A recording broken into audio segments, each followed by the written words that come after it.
meet you. Okay, you have to tell a little bit of the backstory though, because you were just telling me downstairs that you kind of were a fan and like I need to hype myself up. I was. Listen, I'm a little bit nervous right now because I'm so excited, Alex. No, I was telling you, I'm like, maybe I save it for the podcast, but I'm an OG Daddy fan. Let's fucking go. I'd be like, walking my dog. I always listen to podcasts. I was like, who are these? You guys are giving insane advice. And it was amazing because you weren't giving like just this cliche rote advice to women. Right. You're like, fuck it. This is how we're seeing. This is what's the guys we're seeing in New York, like, or whatever, right? And I lived in New York, obviously. So, but you guys are like, this is how we're seeing it. This is the real stuff we're gonna give out. This is how you play it. This is our advice. This is what works for us. And I thought it was the best thing. I laughed. I thought it was amazing. I would listen to like full podcast. God. Oh, so you've really I was entertained by the whole thing. Yeah, I'm OG. I love your new stuff. I love all the stuff. Oh, you were all the way back in like the blowjob tips. Like you were Yeah, exactly. All this stuff. I couldn't turn it off. I'm like, this is amazing. This is great. You're giving everyone the information that the world needs. It's the hard-hitting facts. I appreciate you sharing that. Also picturing you like walking your dog, being like, that was like the funniest shit in the OG days when it was so graphic that people would be like, my AirPods got disconnected. I'm at work. And it's like, you have to suck the living shit out. And she's like, fucking shit. She connects to Bluetooth. Literally. I'd be like walking my dog just very like thinking very like, wow. Like, oh my God. What a great point. This is awesome. Really interested because every time I meet people, I have no idea what to expect. Like with you, I was interested to know like, is he going to be extroverted? Is he going to be introverted? Like, would you say in your life you're an extroverted person? I'm weird. I am. I'm both. Okay. I know that's like a lame answer, but no, like it's a normal answer. I'm very much like I compartmentalize things. I can really like go out and like let loose, and I'm very social, and I can be loud and have fun. Yeah. But I like my alone time. You know, I like my own bed, and like I'm sort of a closet reader and a nerd, and like my dog, I like my alone time. So yeah. What kind of dog do you have? He's like a little rescue. He's like a little. They lied to us at the rescue place. It was like I share him with an ex-girlfriend actually. So you're one of those. I'm one of those. Oh my God, Chase, I'm judging you so hard. I know. Oh my God. Oh my God. It's all about him though. It's all about the dog. No, that's fucking bullshit. Wait, that's like a full problem when you meet someone new and you have to be like, this is like our child. I know. It's not even. I mean, she's got a fiance. It's not even like I know. I don't think it's a weird thing at all. People think it's the funniest thing. I'm like, it actually is the only way to have a dog. In fact, me and a cast member recently, she wanted a dog. I'm like, you want to get a dog together? I know how this goes. That is actually mentally insane. It's insane. So you have to see her constantly. Not as often as you think. She does have a key to my house, and so a lot of times. Worse. I know it's getting more. Listen, it's not that big of a deal. A lot of times I'll just like I flew out last week to go work in Toronto. I'm like, hey. His name's Shiner, after a Texas beer. Very stupid. I'm like, Shiner's in the house. Just go in there and take him. And she just goes and picks him up. I'm not even there. But sometimes, we're still like friends and cordial. Yeah. It's great. So imagine you're like in there on a date with the dog and she comes to pick it up and has the key. Like you have to describe that to new women. Like, listen, it's nothing other than just for the dog's happiness. Like we share her. Right. I never let that happen, I guess. I drop him off sometimes. She lives close by me and whatnot. What if a girl said, like, I can't do this unless you guys give up the dog? Oh, this girl's gone. I mean, this dog takes precedent. I think I might love that dog more than my future child. Chase, oh my God. I mean, I'm not even kidding. I will die for that dog. I'm a dog mom. That's too, how so it happens. They get you like that. They really. I get it. How would your friends describe you to like someone that they wanted to set you up with? Like, how are your friends describing you? Ooh, I don't know. That's a very good question.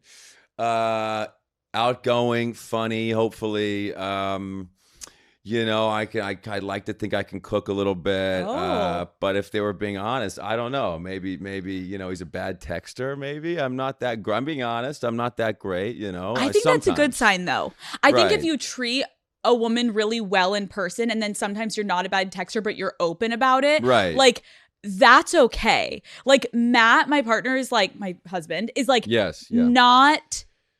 is not a good texter at all. In the beginning days, I was like, does he fucking hate me? Yeah, totally. But now I know I like appreciate it that he's not on his phone 24/7 being one of those freaks. Like, are you on your phone though 24/7? You're just not texting back? I'm not. No. Okay. I like to leave it. It's always on vibrate. I still like to be always attached to it. Okay. And so that's good. But then I'll overthink. I have like a little anxiety. I'm like, I don't know what to do. So sometimes I literally forget to like form a response. I'm like, I got to get back to that. So I'll forget about it, and it's terrible. And I'm just that's kind of how I am. I'm a little scattered with the texting. But do you think that's your biggest red flag? Like you're just a bad texter. What else? What's another red flag? I'd like to think I got green flags. No, let me think.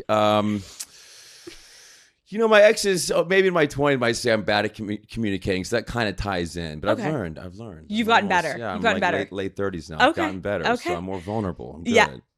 We love a vulnerable man that can tap into his emotions and his feelings. Totally. What are you doing on a Saturday night with your friends? Oh, that's a good question. Usually, what did I do last weekend? Like my buddy, this next Saturday, he does... 60. He does these big lunches at Jelena in Venice. Yeah. We all bring a bottle of wine, but it's 6 hours. So and he prefaced it with that, and I was like, I don't know if I'm gonna make it 6 hours. Jesus Christ! And it went by like that. So we do these little lunches with random different people. He's kind of in the food industry as a chef, so we kind of have these interesting. Are you getting annoyed when you're out? Like, are you getting noticed all the time everywhere you go? No, it depends. I'm not I'm not like DiCaprio level where it's like this. I kind of have a nice pocket where it's fun to get recognized for the Gossip Girl thing still. Yeah, for sure. Which is still been this 3 different waves of Netflix. I don't know how it keeps coming around, but it's the same age, female is always so excited. So I do get it sometimes in more touristy spots like Venice or in New York or somewhere kind of where there's more people from all over the place. Yeah, it's fun that you have a good attitude about it, because I can imagine I've talked to people before on my show about people that have done so much in their career, but there's this one thing that people are we just can't get past it. For you, it's Gossip Girl. For really? Oh my God, for other people, it's The OC. I know you've talking Rachel Bilson. Totally, yeah. It's she's done so much in her career, but there's the one thing that people are can we just talk about this for 19 hours? And it's you can either just be positive about it or fucking hate it. But it's what made you super famous. Right. And it's kind of fun for all of us to indulge a little bit. I mean, when you're young in your 20s, it's you try, everything's so precious. I want to be like Marlon Brando. I was so annoyed by Gossip Girl, right? And even the name, I hate it. Dude, it's great. It's the greatest thing. Yeah, it's this weird cultural thing of the zeitgeist of that time too, pre-Instagram, pre all these things. The first iPhone had just come out. It was such a weird, amazing time in New York. It's fucking amazing. When were you in New York? Were you in New York? I was in New York, right?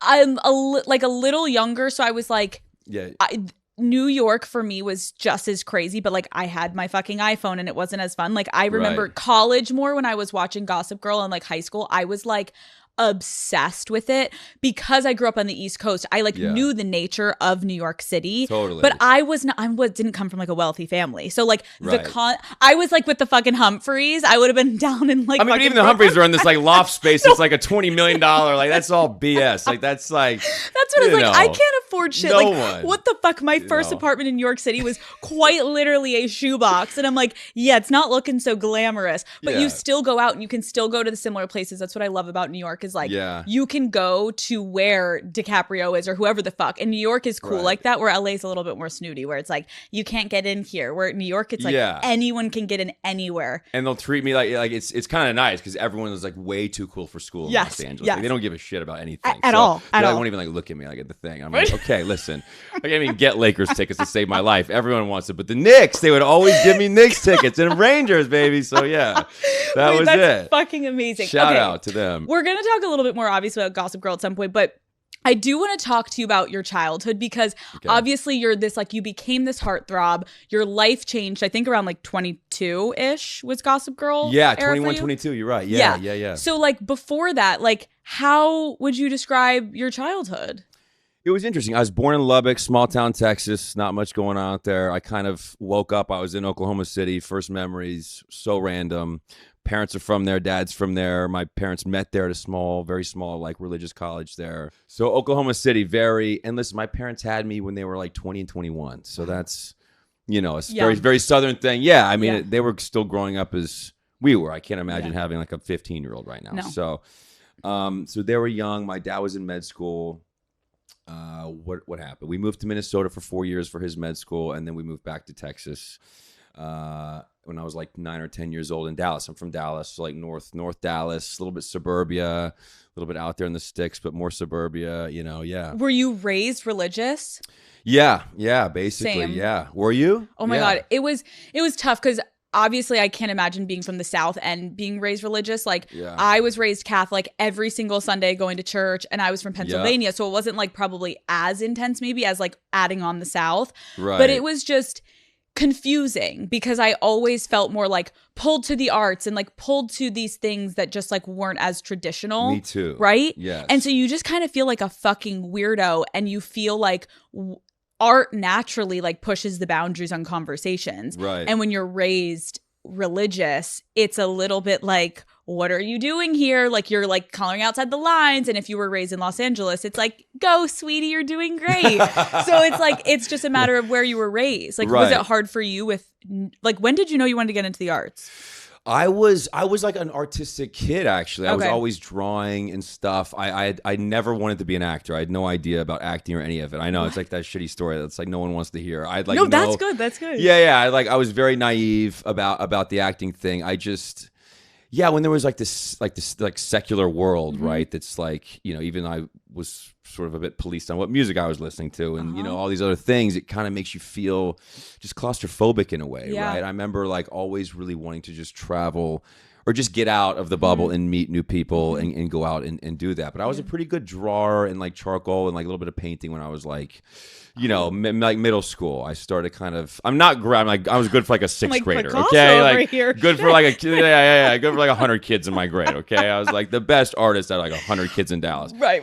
No. But so my parents did kind of like foster that a little bit. They let me, you know, I went into like photography classes and those are my favorite stuff. Yeah. So did you ever have an awkward phase? Oh yeah, totally. Oh my God. I should have. Yeah, I wish I had a picture of me in like sixth grade with the Abercrombie and the puka and like, oh, I'm talking full highlight cap, like my mom highlighting my hair through the noodle cap. But wasn't that like low-key hot at the time? Yeah, I thought. I mean, we all thought so. The puka shell was like, if a guy was wearing a puka shell, I'm like, you were the fucking shit. Like you had confidence. Wait, why were you awkward?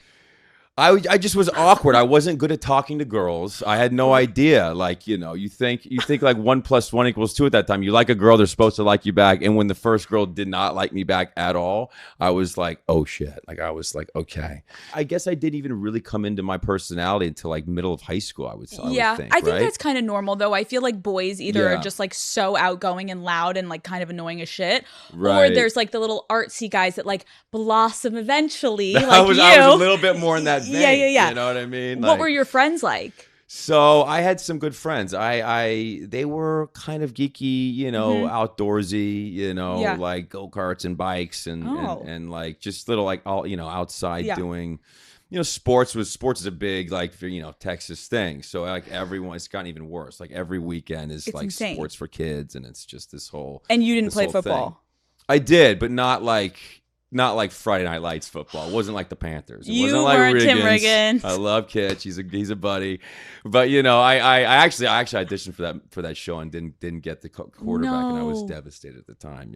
Yeah. Oh my God! And you must have been like wanting that too, because being from Texas, that kind of been like a full circle fun moment. Oh, devastated! Yeah, I was like, oh my God, well, that's so bad. But it didn't work out. But, so you didn't get it in real life, and you didn't get in acting. No, yeah, scarred forever. Yeah. I was definitely not. My dad was like, you're probably not gonna go over 6 foot. So let's no. He was like, let's maybe stick to golf and something easy. Yeah. Golf. Yeah. Tell me about golf, because I'm gonna be honest. When I think back to high school and I think about the guys, I'm not. You know, I'm not gravitating toward the golfers.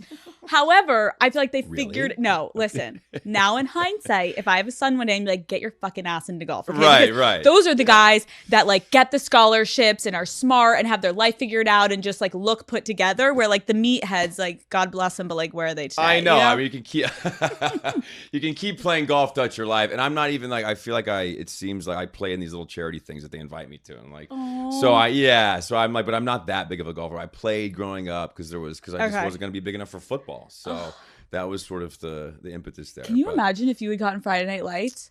It would have been totally different. Because the next year I got the Gossip Girl thing, so it would have been totally oh my God, different. Either like you playing football or you being like trust fund Mr. Swab in New York City. Yeah. I feel like that fit you well. Not that you could have done football, okay? I want you to know I would have accepted that role too. But I think it was meant to be. It was meant to be. Right. Okay, wait. So you got denied by a girl. Did you ever go to prom?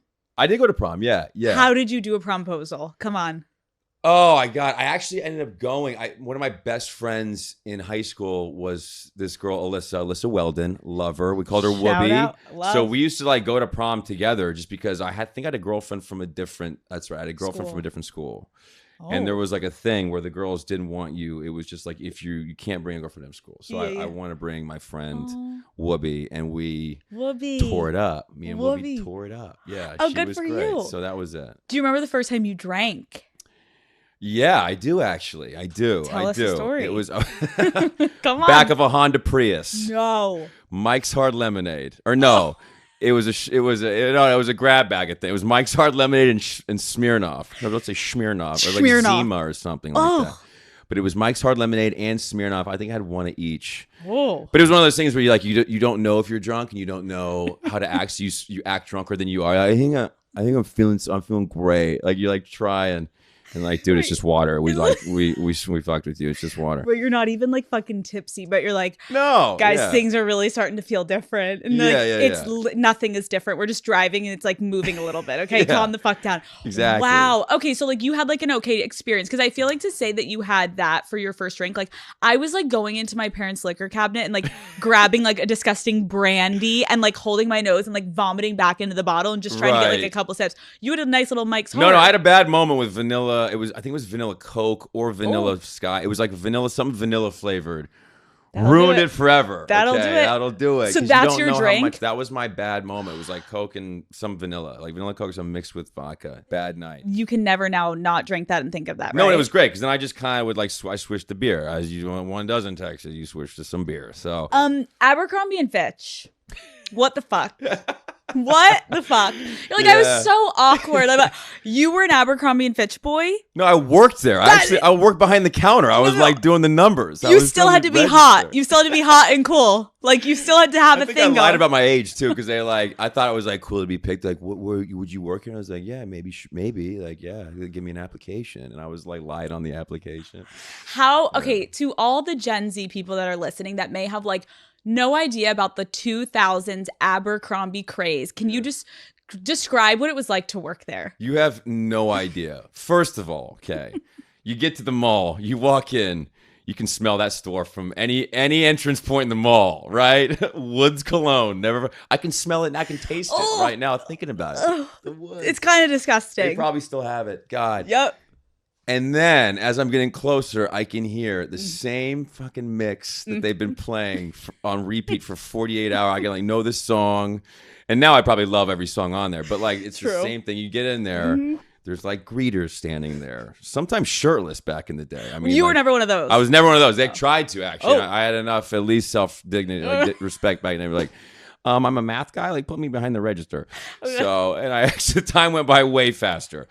I was not a greeter, but you get there, you might be introduced by some shirtless guys, and then and there's all these photographs. He's like those Bruce Weber, like black and white photographs. You know, those were kind of the iconic thing that made it so. Yeah. At the time, that was very like racy and like. Oh, it was like because we got like a little bit of penis lines going on like the boys' side, and like the girls' side was like these abs that I was like, I literally don't even have tits right now. And they were like 25 years old, right? Completely, completely. Not like high school kids. And the smell, I was thinking about it though. Like Hollister was 10 times worse because you had to walk in there with a flashlight.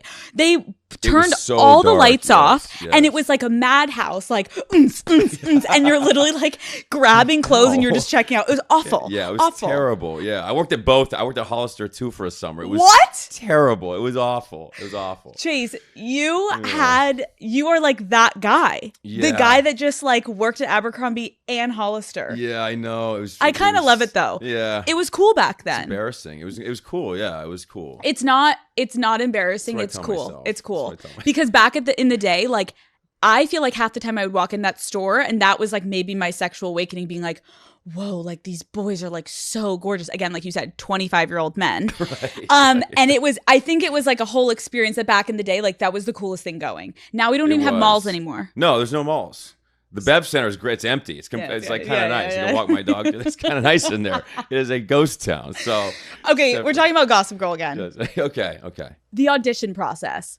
I think it's fascinating to think about. Like, you obviously don't get Friday Night Lights, and then you go for this. Like, what does that even entail? Like, how long was it? Did you even know what the show really was going to be? Like, no, I had no idea. I mean, I, like a lot of kids, I grew up in the OC in high school and into my college. The best show. In my college year, it was the best show. Loved it.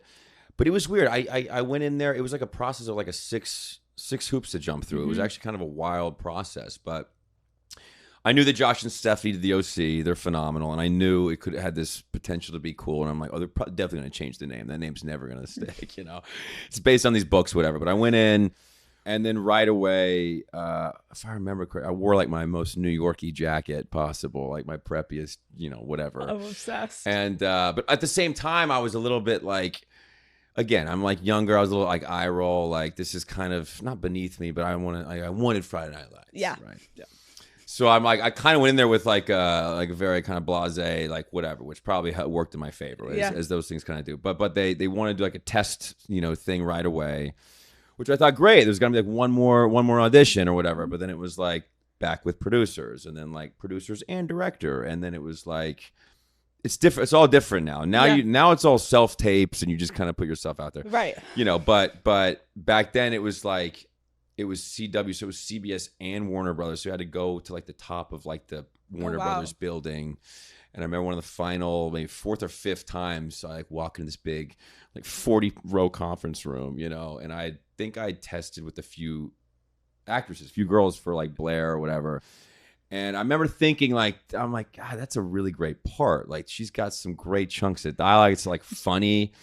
And you know, no offense, they didn't really. I was like, I just don't really see it with these girls. And I got this big conference room, and there was this one girl kind of sitting with her back turned. I walked all around. I was like, "Hi, nice to meet you." And it was like Leighton turned around, and before she even said, I'm like, she's like so perfect. She was like, "Hi, nice to meet you." I was like, that's the girl.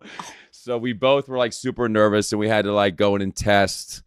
It's silly. It was like a theater seating, dark room, one stool, like lights, and it was like you go in, and it's like the silliest scenes ever. You're doing like in front of like all these people. I'm like talking about like Nathaniel's Paxil and all this stupid stuff. And so anyway, so I did that. I was like, I don't know if it went well, and I guess I got the call that I got it. So. That is, I love also how you just like knew Leighton. Also, she was so fucking perfect for that part. Like no one else could have. She had the headband on in the audition. She flipped around. I'm like, and I think I'm in love with you. No, literally. You're like, I love you. And then America was like, I love you too. Yeah. Did you always know you were going in for Nate? Yeah, always for Nate. Yeah, I think they switched around some of the roles kind of like to play. I remember going in and reading with Blake and a few other guys. They were trying to fit the pen for the Dan role. So yeah. I think it's just so fascinating because I've heard some people go in for someone and they get switched. But like when I think of Nate, your character like had a very different upbringing than like what you were used to. Like when you first started filming, could you relate to anything about this person? No, like nothing. No, absolutely nothing. I had no idea. Like I didn't really know any Northeastern people. I had no idea. Like the whole thing, it was all new to me. Like, did you have an accent? Level of money. I had a subtle. I kind of lost it in California when I went to college for like 4 years. But like I get drunk, I have a little accent. Yeah. But I did think about that though. I'm like, how do these? You know, what is that New York thing? You know, what is that preppy thing? But, because you went to Pepperdine for 1 year. I did. Yeah, for about a year and a half. Yeah, exactly. Did your family think you were losing your mind that you dropped out? Kind of. I mean, I kind of freaked out. I didn't know what I wanted to do with my life. I kind of had a freak out moment, and just they were supportive. I graduated high school a bit younger. I was like 17, so they were like, take a year off, like do whatever. And of course I found this acting class. I'm like, I want to be an actor. So, you know, but they were somehow supportive. They shockingly, because I didn't think they would be, you know, right. My dad being a doctor and whatnot. So I was going to say, because I remember Pepperdine when I was picking schools, I remember looking it up because I was like so fascinated with California. And I look up Pepperdine. I'm like, this looks like the most magical place on earth. Yeah. And then I was reading and my mom was like, sweetie, you can't drink if you go to the school. Why am I bringing that up to you? I don't know. Didn't know that, by the way, till I got there. What? I didn't know how strict it was. We got there. I'm like, guess I'm joining a fraternity, which I didn't necessarily want to do, but yeah. That is like notoriously one of the strictest schools. Like you can't drink. Oh, yeah. You can't have co-ed. Past like 11 o'clock p.m., you can't have any girl in your room, vice versa. Yeah. Did you do anything that like broke the rules your freshman year? Oh, yeah, we did. Yeah, quite a bit. Somehow. Yeah, we could have gotten in a lot of trouble, actually. I think we like skinny dipped in like the president's like pool or something crazy while he was not there, like something crazy. Yeah. So you had a good time. Story. I love it. We had a good time. Yeah. They're not going to invite you back. No, that was like a one-time thing, but it was like we kind of like found like I met some really.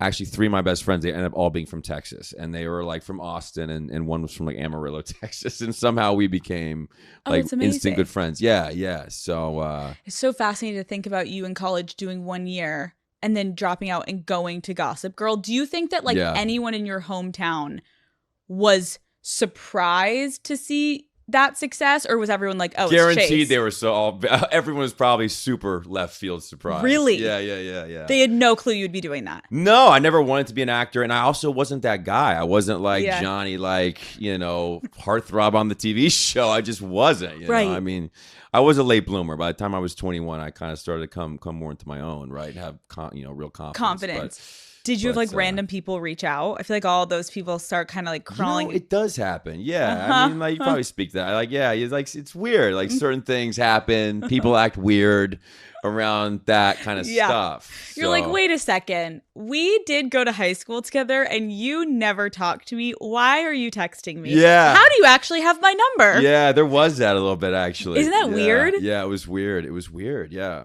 When did it get like really big? After season 1, it kind of just popped, right? I remember the fall of 2007, like right when it started airing, it became big, like insane. Right away. Yeah, it was really insane. Do you have a moment that you remember that you were like, oh my God, my life has like forever changed?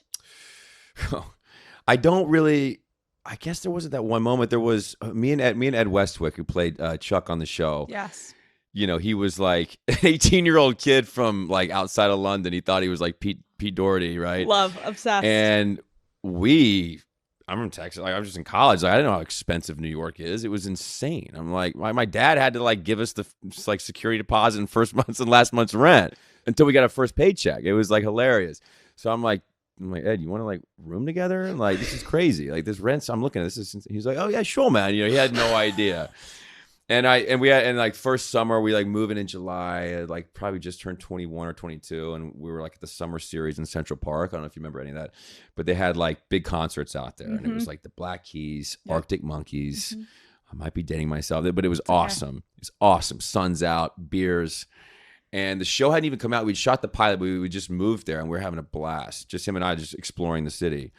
And these girls did come up to us, and it was kind of freaked us out a little bit because we didn't know. And he kind of looked at me, he was like, I think we're fucked, mate. He's like, show hasn't even come out yet, man. He's like, this whole thing. And that moment is pretty crystallized in my mind because it was all like the Black Keys were playing. It was just like, you're just being like normal dudes, like sitting, chilling. And then it's like, hello? That was the very first time I think anyone ever asked for any type of picture. So that was that. I do remember that as being like a defining, like, oh, interesting. That's a weird feeling. As it like really started to pop off, like how did you initially handle that like fame and attention? Not well, actually, not well. It kind of made me paranoid, to be honest. Really? Like slightly. I don't want to say it was like this terrible thing. It was but I think it was fun. It was fun, but like you said, people come out of the woodwork, like people start acting weird around fame, and you start realizing all these things that you can only realize from that seat. Yeah. But I mean, I don't want to act like it was this thing. It was, we had a blast. For me, it was all about having fun. Like I had so much fun, but it was, you just are always kind of like, you kind of aren't present all the time. Like you kind of just kind of like wary about people or phones, like a little bit, like not, you know. I think that's okay to say, like, and I get what you're saying. Like that doesn't mean you're not so grateful for everything that came. Right. But it's like a very odd experience as a human being to be like, oh, all those people are staring at me right now and watching me, and they know who I am, and I have no idea who these people are.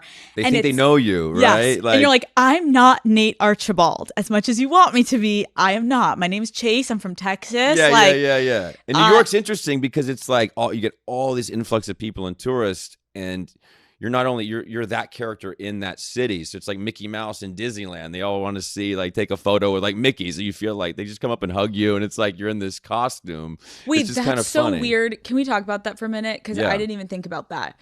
Most shows that are like, even movies, if they're like set in New York, spoiler, they're not fucking shot in New York. Most of them are shot in Canada. Or Toronto. Yes. Yeah. And you guys actually were living, breathing, filming, shooting in New York City. The show was set in New York City. So like you're walking then to get breakfast and you're not working, but you're like walking wherever you're walking and someone sees you. Like, were people calling you Nate on the street? All the time. That was it. That was always, it was always the character's name. Yeah. It was crazy. And also fun, but like it blurs the lines a lot, you know, and it was just weird. It was like a really weird, like if we were shooting exactly in Toronto, it's a different thing, but people are visiting New York and it was its own character in the show, you know, and people are like, you know, fans of the show. And when they see you actually in that environment, it's like this whole, like their mind is blown, you know? So it was a doubly interesting thing. And it's also weird to be in New York City as you, like, I think it's interesting because I had just asked you at the beginning of this, like, oh, could you relate to anything?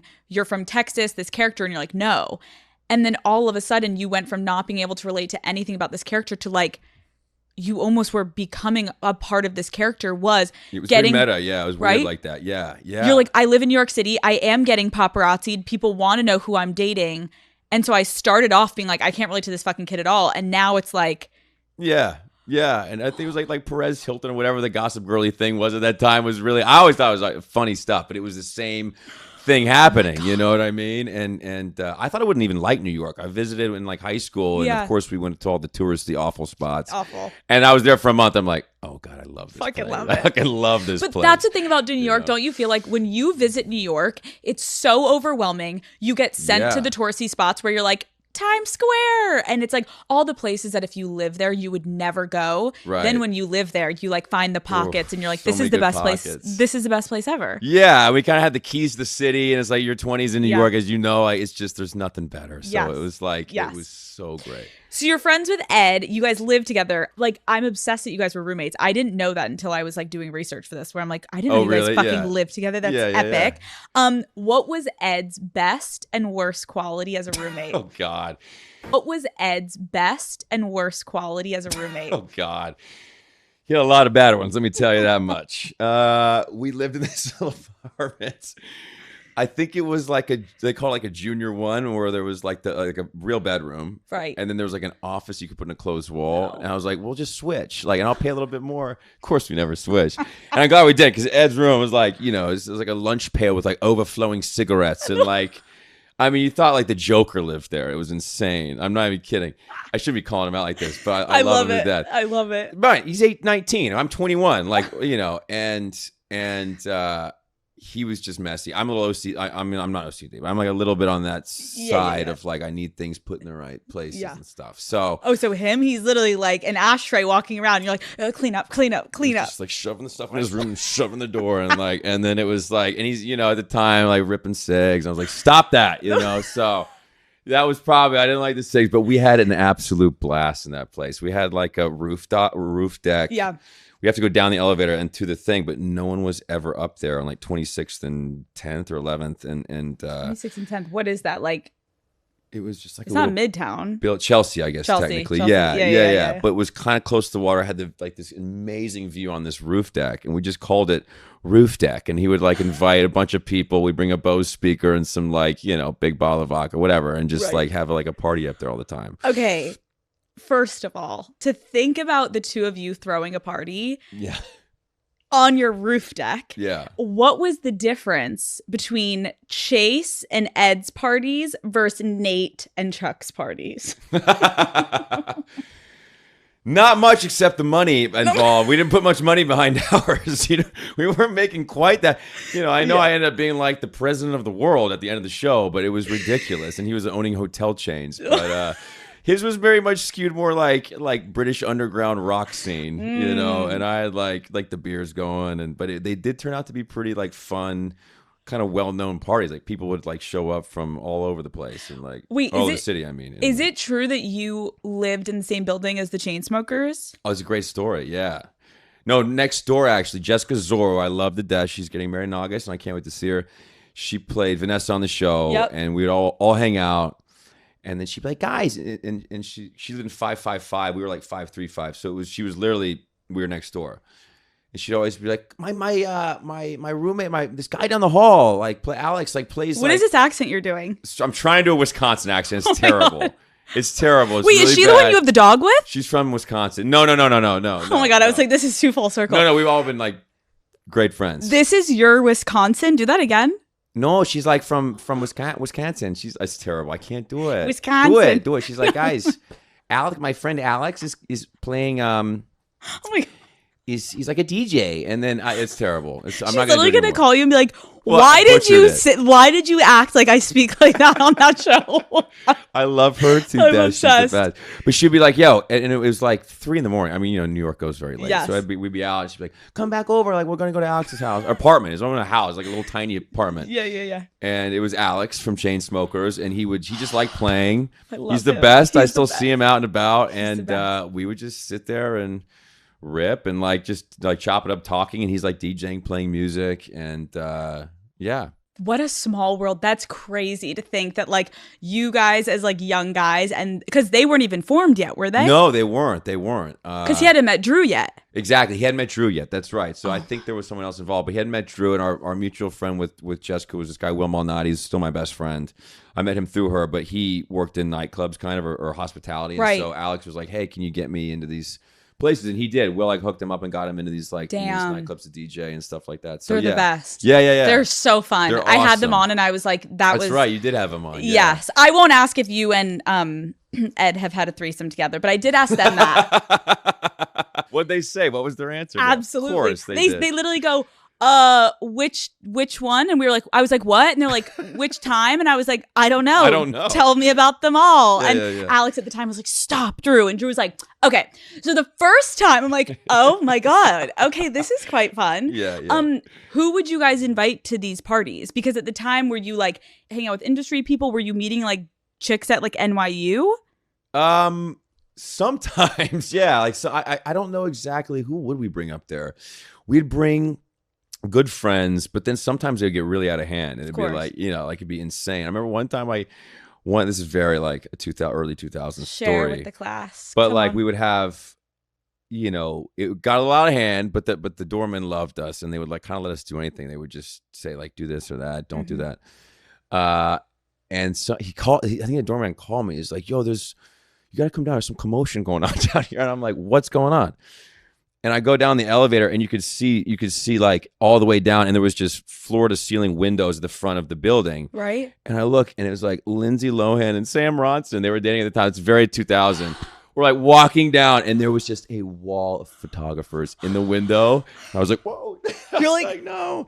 We made it. Did they ever come up? Of course they came up, and it was great. And I think we had met before, kind of, and they're amazing. Sam's great. I'm obsessed. And I haven't seen them in ages, but they came up, and it was a very early 2000s. These are the details we needed, Chace. Yeah, these are stories I haven't ever told. And then we raged up there. It was Did great. Paris ever come to a party? She did not, but I saw Paris recently, actually. Really? And I did at this fancy, some Oscar thing, and she said, hey. I went up to her and said, hey, and I'm like, you remember the first time we ever met, right? And she was like, I think she said, I think so. And I was like, I was in college. I hadn't done anything yet acting wise, but I just moved to LA. My sister was in town with a buddy, and we were at Teddy's, that nightclub back in the day, which was the best. And I was like, you were so nice to us. You hung out with us and invited us to your birthday party. And we all went. And it was amazing. And she was like, no way. And I'm like, yes. She's literally like, I don't remember this at all. She doesn't remember any of it. I think she actually did. She's amazing. And so we always say what's up when I see her. But that was my other, early 2000s story. I'm obsessed because Paris is the nicest fucking human. The nicest. When you meet her, you're like, oh my God, you're even better in person. She's lovely. But I love how for Paris, that probably meant nothing at the time to her. She's got Leo at her parties, and she's got everyone, and she's like, oh, totally. You can come. And meanwhile, you're like, my life is made. Yeah, my sister was in college. I was barely out of college. I'm like, are you fucking kidding me? She invites us to her birthday, but she's being so nice. I'm like, yeah, we'll go. It was great. At her house, it was a blast. It was really, really cool. That is fucking epic. 2005 or 6, probably. Who knows? Did any of your rooftop parties ever get shut down? They never did, actually. What? They never did. There was no one really the noise didn't travel because it was so. That's you having it in with the doorman. yeah. But no one ever used it either. It was really wild. I don't know how we got to have a rooftop. Yeah. And to have a 1 junior suite thing that's like a 1 bedroom. Yeah. That's pretty insane. That's a great little gig. It's a great deal for me. I got the main room. So yeah. Sorry, Ed. Okay, what would he say your worst quality as a roommate is? Oh, I don't know what he would say. What would he say my worst quality would be? Probably falling asleep so easily when he was like trying to tell a story. We'd be watching just like CDs of Entourage, just playing, and he was like, "Look at that!" I'd be like passed out. But like, I don't know what my worst quality was. I'm a great roommate. I'll never have another roommate. So help me God. I need to have Ed on now, and watch him be like, come with a list. And he's yeah. Number 1. No, it seems like if you're the one that's like cleaner, like maybe he'd be like, he was annoying as shit. He was constantly cleaning my shit. Like, leave my shit alone. Yeah, when I had to like move out, I think he was like heartbroken. I think he was a little bit mad at me. Actually, he had a built-in maid. After like 2 years, I'm like, all right, buddy, like I need my own. We're 6, 7. The show's going. We gotta like just. I love to have our own place. And he stayed in that place and like knocked the wall down and like made it his own. He did. Yeah, with like an axe. He like knocked his little wall down. It was very dramatic. Yeah. Wait, were you like, are you insane that you're staying? A little bit, yeah. Actually, yeah. Like, bro, we got the paycheck. Like, we got the thing. Yeah, it was like 2 years. We had 2 good years, right? Like, let's go. Yeah. Okay. Have you ever hooking up with a co-star? Oh God, that's such a night. You just did it so, And then you go for the water so casually, acting like I'm going to forget what I just asked, hoping I'll go on to a next question. Yeah. Listen, I would say. I would say those things are inevitable. When you're in your 20s, like, or whatever, could be for anything, like workplace. But the thing is, you're on these things. It's not like people would probably think it's like these sexy scenes or whatever. It's like that's like the worst part of it. It's like 60 people watching. It's like the downtime. You're doing this show. You're on set for like 12, 14 hours a day. Mm-hmm. And usually there's some pretty interesting people from all walks of life, and the danger is if you connect right away with like sense of humor, at least for me, like if you have if you like have a rapport and can like kind of banter and give each other shit. Yeah. For me, I'm like, oh, I gotta like watch out. Watch it for myself, because I'm gonna like start liking them. Yeah. Basically. Well, and I bet it's like, yeah, that's a good point. You're spending so much time with these people that obviously the minute if you're like emotionally connecting with someone, that can be your person. Like while you're like sitting in between scenes, like you start to just get closer, and then naturally. Okay, so you're gonna leave it to all of us to guess who it was. I can't. I mean, listen, I've done like other shows and stuff, but yeah, it's. Oh yeah, but like, I love how you had to take a pause, take a sip of water, and you got really centered with yourself, and then you like made eye contact with me, and you gave me the most perfect PR answer. Like, sometimes when things get heated and the emotions are there, it's inevitable. But we've all moved on. No, it's fine. It's fine. Did you ever know if co-stars at the time were like hooking up? And then you like kept their secret for them? Yeah, absolutely. Aww. Yeah, absolutely. And by the way, there's a lot of like actors and people coming on to the show. Yeah. So they're like over the years. Oh. And then I was fortunate enough to have like friends in the city. There were actors, but they were outside the show, and I had a really good like friend group. And then like everyone else has their little friend group. And so, you meet people in that wider circle. It's not just like, that tiny little like circle. Everyone's like putting a map together. So, it's a lot of people involved.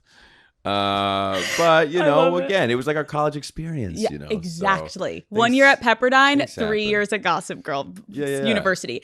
Can I ask though, if you weren't dating, let's say someone in your cast, what was your dating life like during Gossip Girl? Because now you're famous, people know you, you're in a city. Yeah.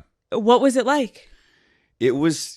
I mean, in the sense of like dating life, it was kind of non-existent. I didn't really like. Oh. I was never like doing I never like doing like the interview, like sit down, like go on dates. It was like I was meeting a lot of people out all the time, and it was very it was very much like meet people through your friends. Yeah, and like for me, I guess it was. I don't know. I guess it was experience based. Like you kind of do something, or you go off and meet people through a crazy experience. I would kind of connect with them, and then we would date. So. And you're so young, like being 22, 23 in New York City. Like at that point, I'm assuming you were not looking for a relationship. Like you're having fun, you're meeting people, you're hooking up, you're going to work. Like you're starting to make your first real like paycheck. Like fun. Yeah. It was a lot of fun. Yeah, we had a lot of fun, and in high school, I kind of had like one girlfriend, and it was very like kind of that thing. And so I was kind of, wanted to get just out there, have fun. So okay, how did you feel when we found out that Dan was fucking Gossip Girl? I felt happy that it wasn't me. I was just really happy that it wasn't Nate, because then they told me they were thinking about. I'm like, why would it even be me? I'm like, your character was like too like laissez-faire. Like you wouldn't have time to like get on your computer and type away. No, yeah, he's in politics now. He's a senator now, right? Yeah, he's like 26-year-old senator. So yeah, I kind of always thought of Nate as just kind of like go with the flow. Like, although I hate when you hooked up with that older woman. I didn't like that era. That. Yeah. I didn't love that, but I liked when you and Serena were together. Yeah. The white party, the kiss to make everyone jealous. Yeah. You're a fan. I love it. Okay, you don't even want to know how much of a fan I am. When it ends, I think I've talked a lot about with people when they're actors of like, understandably, there's this fan base that is like, don't you fucking dare say you weren't sad to see it end. But most people are like, I got to move on with my fucking life. It's time to go. Like, right. How did you feel when it all was ending? Were you like, let's fucking go? Or tears?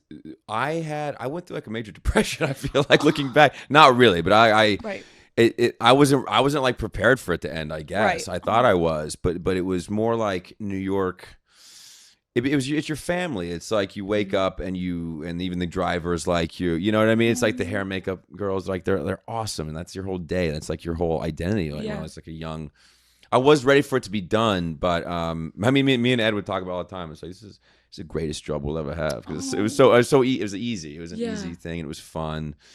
And we would laugh about that. But more, I was just mad. I guess I got to go back to LA and like, you're like, I really liked it. I liked it in New York. I should have stayed for a little bit. Actually. Why didn't you? I don't know. I in hindsight with real estate, I should have just bought in a place and like kept it. Like, what was I thinking? You should have gone back and gotten the place that Ed had been renting out and like bought a whole floor and renovated the whole thing. Defumigated the whole thing. Yeah. But you went back to LA. I went back to LA. Yes. And had to, So talk to me about your state of depression. I can imagine it's like kind of an identity crisis, right? It was. Yeah, it was an identity crisis. Yeah. It was just a weird thing. It didn't last very long, but it was like a few months of like, it was just a daunting thing of like, there's auditions now and like going back and and you're put in a box a little bit, you know what I mean? You're kind of the guy that a CW show who looks a certain way. And it's definitely like, okay, I gotta find something to kind of break out of that. So there was that, yeah. And I feel like also, I mean, wait, how long was Gossip Girl? How many years? 6 years. Yeah, 6 years. That's like a long ass time to be in something. Like towards the end of the last year, you guys knew it was ending, right? Yeah, we knew, yeah. But you still have to start it doesn't probably feel real until it's over, and that's almost like a college experience plus more to be with people. And then like, do you keep in touch with anyone? Kind of, you know how it goes. Yeah. I mean, like we were on text sometimes, and like you make loose plans, and then Penn texted me out of the blue the other day actually because he was shooting, I think, his final season of You in our old sound stages. So he was like texting me. We're kind of like catching up, and that's sweet. So I'll see Penn every now and again, and Leighton in town, and Blake's like I think in Westchester. We'll text sometimes actually, and I saw Ed in Europe recently, kind of. That's awesome. Briefly, so that's awesome. So yeah, but it wasn't like the material. I was really ready to move on to different material, in a different role. But like New York, I guess I wasn't really ready to leave New York. Do you think you'd ever go back? I'm too old. I mean, I think the way to do it is to have one in both. I know. Fuck. Keep a place there at all? I have thought about it, but it's weird because like. You're right. You hit a certain point where like New York is so beautiful when you're in your 20s.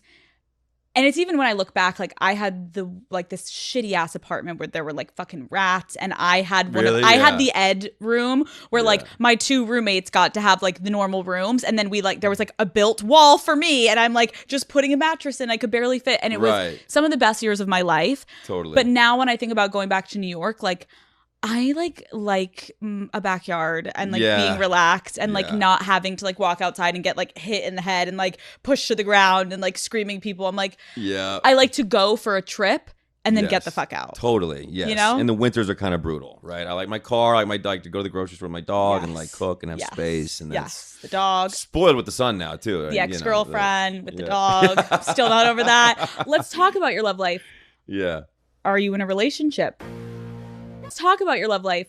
Yeah. Are you in a relationship? No, it's a dumpster fire, Alex. No.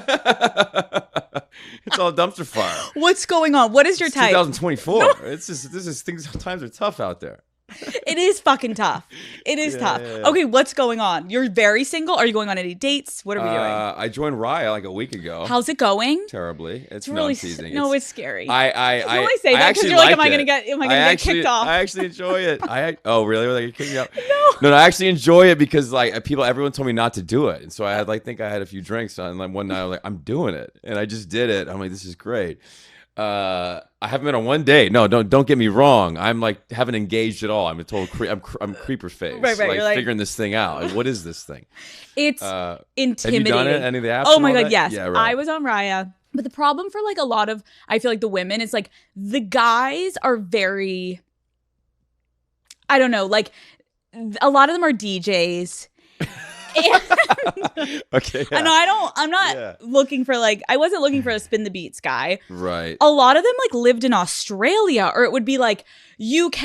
And I'm like, can I set my settings closer? Like, I don't want to go on my first date across the fucking world. Yes. So it was a little bit of like a proximity thing, a little bit of like a intimidation thing too, because like the other dating apps is like, oh, this is like a nice normal person. This is like, who are you? And like, what do you do for a living? And like everyone's net worth, and you're like, it's overwhelming. Yes. So I could see why you like have a hard time getting off the app for that. Yeah. No, it's definitely weird, and I definitely have no expectation. I'm not like, I don't even know really what I want. I'm just trying to, it's just like another avenue to maybe meet somebody, right? But yeah, the only connection I've had is like, oh, cool. Oh, Indonesia. Like, wow. Yeah. Okay, great. We're going to go to Bali. Never. Okay. Weird. No, I remember there was this one guy that I like randomly matched with, and I think he was on like, he was on, what was it called? Oh, Vampire Diaries. And I remember being like, I'm a big fan of Vampire Diaries.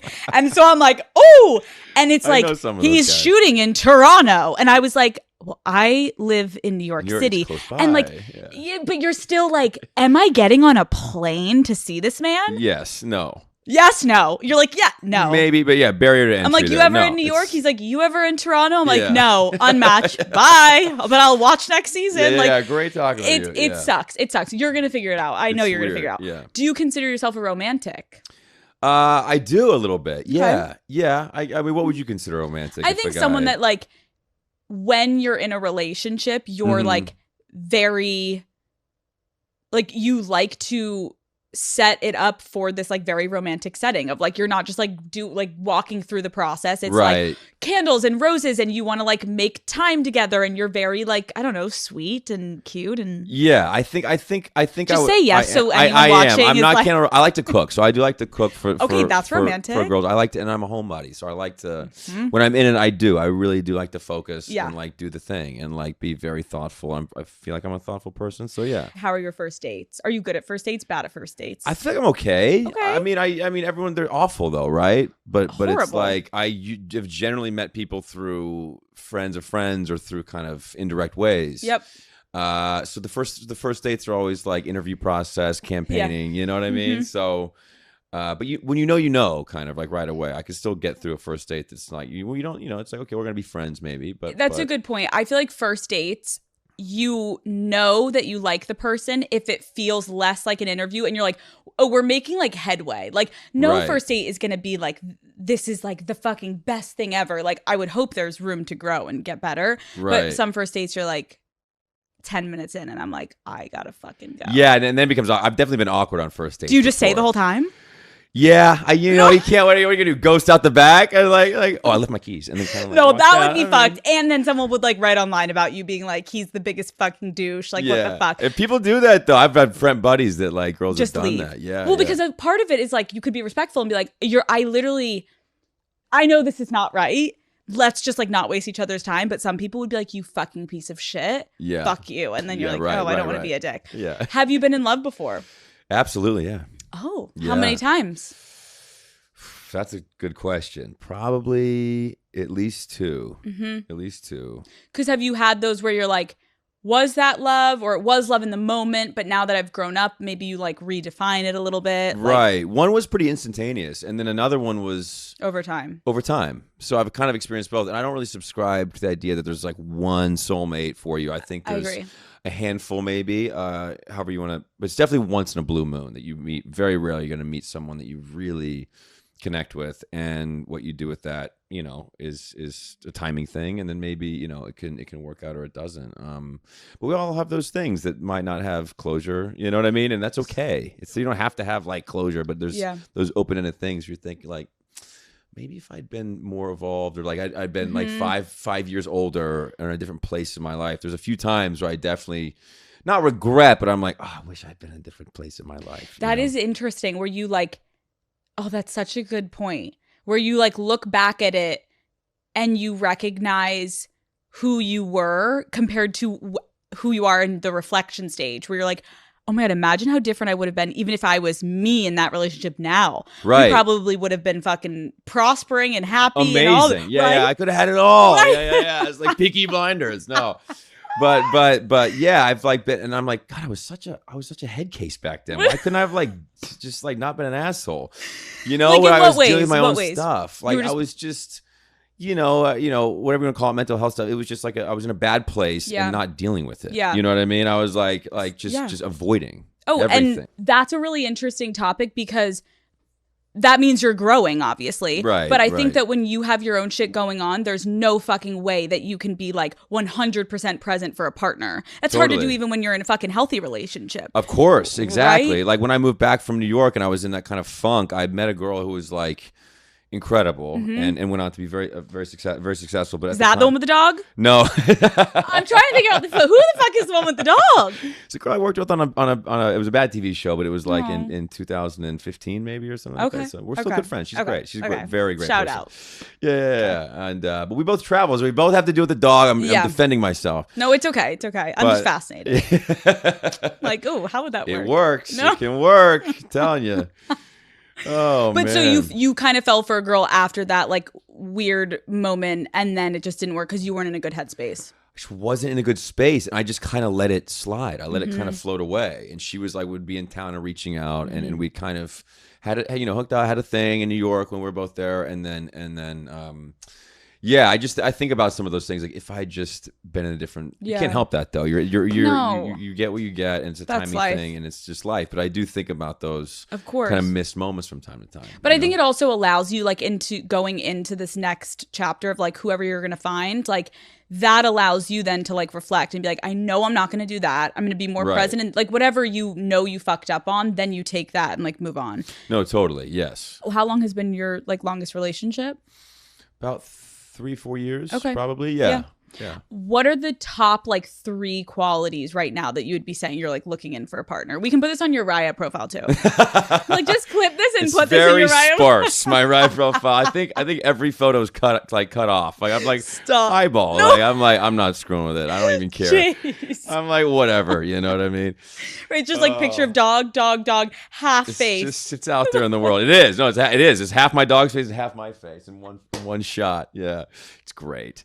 Right, because you're hoping they like won't fully notice you, and then they just click. So like the dog is nice or something, and it's not like I get it. It's not a signed headshot or anything. Right. But you know, no, I things I look for. I guess for me, I am a closet reader and like kind of nerd. I do like to be able to have like kind of in-depth conversation. Yeah. Sense of humor is kind of a big one for me. Like, and that's kind of an umbrella thing, right? That if they have that wit and you kind of have that back and forth and that weird connection, you know, where you can make each other laugh. Yeah. And that's an umbrella like personality, wit, intelligence thing. It's like that's kind of the number one thing. Yeah. You know? Do you care if they're in the industry? I'd prefer not, actually. At this stage in my life. I get it. Right? I mean, I think that's part of the reason I was like I saw my buddies on dates with these like med students and neuroscientists. I'm like, where's that? Yeah, they're like Raya. I'm like, okay, you know. So there really are. I have seen so far. I'm like a weekend. Right. There are other people that do other things, and I'm like trying to. It's such a bubble out here. You know what I mean? So it's a lot. You're weird. Like, I want that doctor, that nurse, the dentist. Yeah. What about a therapist? Yeah, probably yes. Oh. I would love it. Yeah, I see psychotherapists on there sometimes. Right. Oh, I'm like, there perfect. You go. Could save some money, yes. You could switch therapists right now. right now to my girlfriend. Yeah. What's a deal breaker for you? Deal breaker. Oh man. Bad tats? I don't know. Bad tats. Yeah. Like how bad? Like what have you seen that you haven't liked? I don't know. That's a stupid one. Because I really don't care about that. Actually. I'm obsessed. I mean, maybe like a neck tat's probably like a deal breaker. I guess a neck tat or like you're not loving the neck tats. Have you gone on a date recently? I haven't. That's the thing. It's actually never happened. Where did that come from? I don't know. He's like picturing her face, and he's like, just if there's a neck tat. Okay, no neck tats. But tattoos are so ubiquitous. But they're not bad. But it's okay. A neck tat. We're moving on. Punctuality too. Okay, that's really switching gears. You are really on time. You were early. I'm like a little bit early, embarrassingly. Yeah, you were like at the door, like hi, ready to go. It's like an anxiety thing. I like if I'm running late, it's over. I can't. I hate being late down, too. Yeah. Oh, I've had people so fucking late for the show, so I appreciate that you're early. I'm like, let's get it going. Yeah, so thank you, no, thank you. Have you ever been cheated on? Once, kind of. Not really. I think so. We had like plans, like holiday plans, and like moving into the next phase of the relationship, and she abruptly broke up with me, and then I found out that it was like there was like an opportunity for someone like a famous person, a really famous person, like Uber, and then she thought that they were gonna date, and that didn't happen. You're like, but that was the only closest thing, to that. That sucked. Oh, that's sad. But then it like I have perspective. It was like I have perspective on that, so I was like, okay, whatever. Well, and I think it also tells you something about that person. Totally, no, it actually helped. It actually like kind of helps. We're like, oh, you were basically with me. I was like, ooh, I didn't see that coming. Like, that's a very interesting thing to know. So. But that can hurt if she goes from like you to Brad. You're like, yeah. You're like, I get it, but it also indicates like what you're looking for. Right. Okay. Right. Okay. Have you ever gone through a partner's phone? I have not. No, I'm actually I have like almost the opposite of trust. I'm almost like too trusting of people. Yeah, I'm like, just go do your own thing. Like, I need my own space. I'm great. Like, she's like fully cheating on you. Girls' night, go to Mexico. Yeah. Go have fun. Yeah. Have you ever walked in on someone going through your phone? Someone did go through my phone once. It was bad. Did you walk in on them going through it, or you found out? No, I woke up in the middle of the night to them freaking out.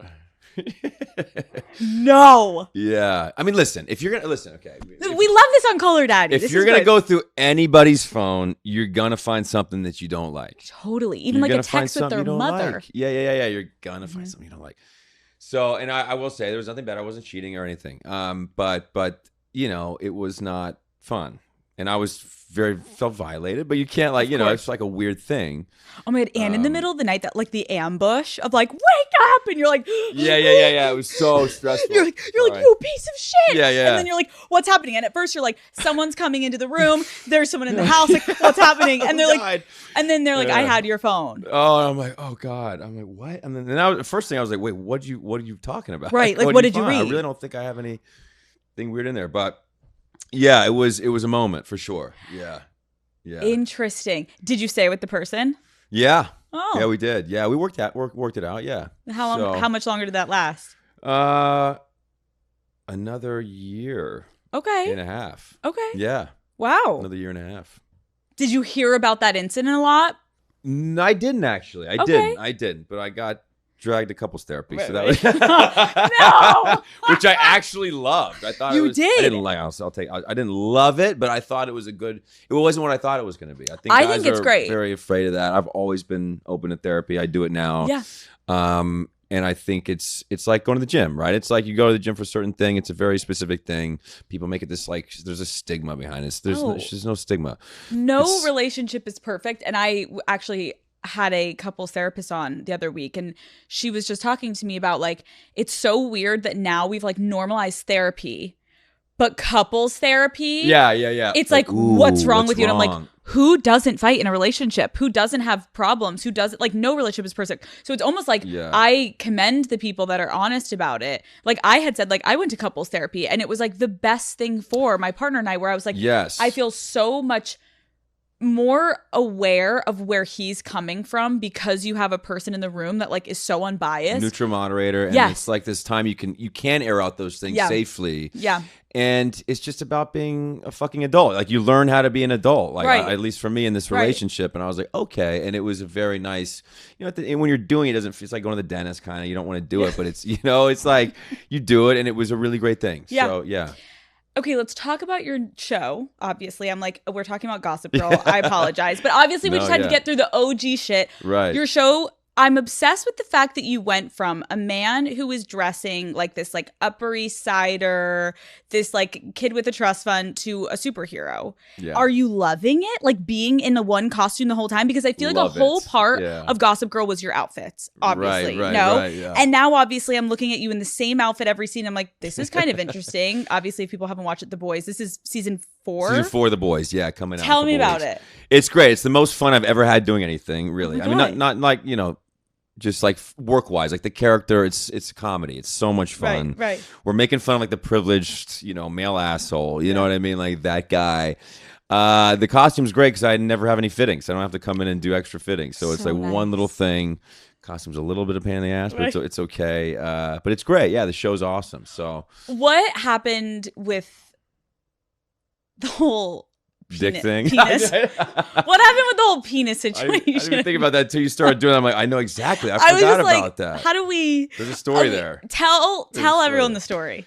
Which is really funny because it was great press for the show when it first came out because no one knew if the show was going to work. But also the creator was like, never tell anyone. That was never tell anyone the real story. That was you. You're like, really? I'm like, yeah, it was me. No, but this calendar came out, right? This calendar came out of me and the character, and there was this massive rocket in the suit. And they made this calendar, and it was really funny and very in character, too. But no one knew it's a satire of a show, right? Yeah. No, people are seeing this like, what is this? Seth Rogen and Evan Goldberg produce it. They're amazing. And they thought it would be really funny in the Genesis. We hadn't even filmed anything. When we were doing the suits, that what if the Deep just had like a raging erection in like a third of the scenes? So, I thought it was brilliant. I'm like, that's fucking great. It's hilarious. It's hilarious. So then the fittings I started showing up when they had a box. The character's name's the Deep. They had a box called Little Deeps, and it was like all these different foam like pieces, all different types. I'm obsessed. Settle on one. I'm walking around. Oh no! First we did. So that's what happened. We did all these like screen test camera shoots, photo shoots with this thing in it. So we hadn't actually shot. Amazon hasn't really even seen anything. Oh my god! My first day on set, it's like a big in Toronto, big stage. I'm in front of like 2,000 people, and I come out. I'm like introducing Aaron Moriarty's character, and everyone just starts laughing because it's so funny. The light, you can really see this. Were you at all like anxious about it, or you thought it was hilarious? I thought it was hilarious. I wasn't anxious about it. I kind of thought, though, I'm like, guys, we got to remove it sometimes, right? It can't be like in there forever. It looks ridiculous. It's so obvious. It's so funny. It's so funny. And so I'm like, and literally, Amazon gave us no notes. They let us do whatever. The only first note was like, you got to take that thing out of Deep's pants. You got to take that thing out. So they actually spent so much money frame by frame editing out that scene just in that area for that scene in the pilot, the first episode. Everyone forgot that we did all these. So whoever thought in the PR thought it'd be funny to make a calendar out of it was genius. But I'm obsessed. But the calendar came out, and then people didn't know they had no idea what that was. I mean, you're right. It was great PR because like everyone was talking about it. It was like, oh my god, look at this penis! Like, what is happening with this like big schlong? Like, kind of looks real. I mean, it looks very real. You never think it would be like a fake, absolutely boner calendar. I mean, it was great. So you're loving it. You're having a good time. Loving it. Yeah, still loving it. So, what was that audition process like? It was complete opposite of Gossip Girl. It was like Christmas time. They were like, we gotta cast the superheroes, and the superheroes are the bad guys for no one's watched the show. It's like the satire because they said they had to make the suits. Anyway, I'm like, there's no way that they're not gonna like bring people back in the new year. Like it's dead zone is December. Like even like Thanksgiving through. Oh my god, do I really gotta go in for this audition? I loved the material. I'm like, this is amazing. Get there is complete opposite. I'm like very annoyed. I'm like last. Right, you like don't think you're getting it. There's a ton of actors in there. Well, it's just like it's like a lot of actors at audition, and they audition everyone, no matter who you were. But I went in there and felt really good about the audition. I felt that I had the creator laughing, and the scenes were funny. Kind of felt like I nailed it. And then they're like, "Oh, we want to test him or whatever." Like the day after, and I'm like, "Perfect, great." So we'll go back in for like round 3, 4, 5 like in the new year, and she's like, no, they're just going to use that tape you just did. And I was like, well, do I need to do it better? Like, can I make some changes? And I got nervous because I'm like, they're like, no, they're just going to play it in front of all the Amazon Sony people. And I'm like, that's how it works these days? And I'm like, I have been out of the game. Fuck. But and that's what happened. It was like very quick. They kind of did the deal and they did it. It was between me and I think some other person. And then I had the job like before Christmas. I was like, wow, this is awesome. I don't have to go through like a month of like pulling my hair out. Right. Like it was one and done. Yeah. Because then the longer you go, the more you want the job if you like it. You're like, I want this thing. And I'm like used to completely in my head of waking up like, what if I get this job? So yeah, it was a very quick like week-long process. And that was it's fun to see you obviously like back on screen. And I feel like your character is like quite hilarious. Like it's so funny to see you in such a different light, obviously because of like the Gossip Girl OGs that like will follow you to whatever you do. Right. It's such a departure from that I kind of love that though. Because I think you needed to do that. I needed to do that. Yeah. Right? I think I still need to do it even more, but I liked it. It was a complete shake up and a complete it's a kind of dark comedy, does some weird stuff in the first episode, but it's like very dark and they give us an opportunity to show some range. So it's like comedy and some weird like insecurity there, and like it's good to show that color. So what are you doing this summer? I'm not, I'm going to Tahoe with the family and like in July is around my birthday. I do like a 4th of July in Idaho with some friends up there at this place Gaza or whatever, and then Tahoe, and then got no Italy plans. Got no Italy trip this year. Me either. I think it's okay. It's okay. I think it's like a little. It's okay. We're over it. It's a lot. We're over it. It's a lot. We're no, you guys go do your thing. We'll be here. No, I think Italy is amazing. I think like the vibe is to not go in the summer.